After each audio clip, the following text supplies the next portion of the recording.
किस कौम पर दाग लगाना चाहते हो जिन्होंने 1924 में जिन्ना के 2 नेशन की थियरी को पूरी तरीके से नकारा? आप उस कौम पर लगा रहे हो।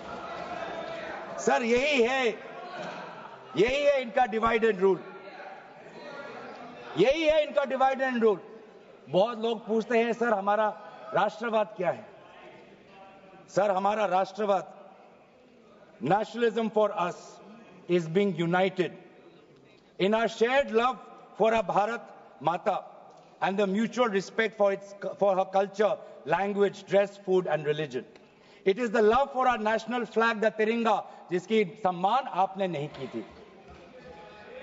It is the sacrifice of the Indian freedom movement, जिसमें आपने भाग नहीं लिया.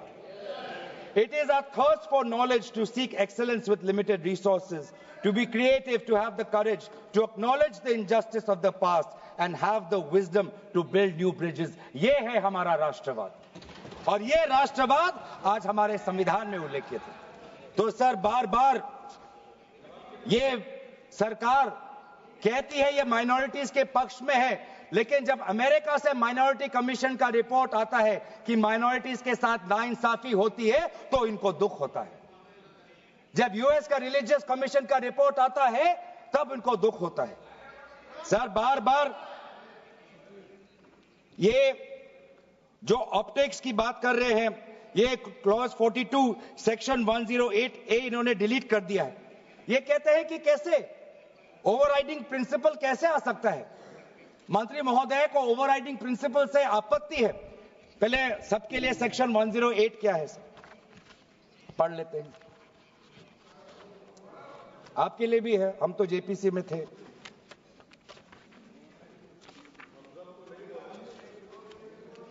और सर जेपीसी में भी सर दुख की बात करनी पड़ेगी सर कि जेपीसी में ये कहते हैं कि सबका इन्होंने राय सुना, लेकिन आपको भी पता है विपक्ष के द्वारा एक भी संशोधन को इन्होंने स्वीकार नहीं किया. ये किस प्रकार का? हमने भी बहुत से जेपीसी देखे हैं सर, ऐसा जेपीसी नहीं देखा जहां पर क्लॉज बाय क्लॉज डिस्कशन भी नहीं हुआ सर. पूरी तरीके से वोटिंग हो गई. एक मिनट माननीय सदस्य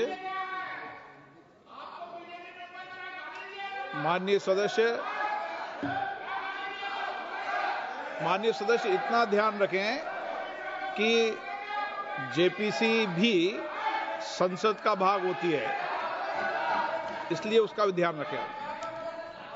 सर इन्होंने जेपीसी की बात की. अगर इन्होंने ये नहीं करते कि जेपीसी में बहुत विस्तार रूप से चर्चा हुआ तो मैं भी नहीं करता. इन्होंने उल्लेख किया, इसलिए मैं करना चाहता हूं. इन्होंने उल्लेख किया कि बहुत से लोग आए जेपीसी में. सर ऐसे भी लोग आए जिनको वक्फ को लेकर इनका कोई जानकारी भी नहीं थी, कोई जानकारी नहीं थी सर. ऐसे भी आए सर. जेपीसी के मुद्दे हम बार बार हमने स्पीकर को चिट्ठी के द्वारा अवगत किया है, इसलिए उठा रहे हैं सर. इसमें 108A ये हटाना चाहते हैं जिसमें power to have overriding effect. लेकिन ये जो प्रिंसिपल है ओवरराइडिंग का सर, ये आज भी विभिन्न स्टेट एक्ट्स में ये है. तेलंगाना के एक्ट में आज भी ओवरराइडिंग प्रिंसिपल है. तमिलनाडु के एक्ट में आज भी ये ओवरराइडिंग प्रिंसिपल है. आज भी आरटीआई एक्ट में, इंफॉर्मेशन टेक्नोलॉजी एक्ट में 2000 में, नालसा जैसे यूनिवर्सिटी में ये ओवरराइडिंग प्रिंसिपल है. तो इसीलिए आपको सिर्फ यहां पर आपको ओवरराइडिंग प्रिंसिपल से आपको मुश्किल है, लेकिन जो दूसरे एक्ट्स में जो ओवरराइडिंग प्रिंसिपल है सेक्शन 108A के द्वारा सिमिलर प्रोविजंस है, उसमें आपको तकलीफ नहीं है. सर मैं भी अपने जैसे इन्होंने हमारे कुछ दोस्तों को सलाह दी, मैं भी इनके कुछ दोस्तों को सलाह देना चाहता हूं.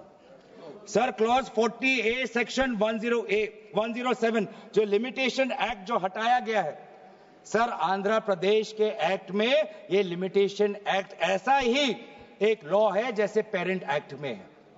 तो मैं भी इनके आंध्र प्रदेश के सदस्यों को मैं कहना चाहता हूं कि जो प्रोविजन आपके आंध्र प्रदेश के एक्ट में है, आज वैसे प्रोविजन ये सरकार हटाने वाली है. आपको भी बाद में आंध्र प्रदेश में अपनी जनता को उत्तर देना पड़ेगा.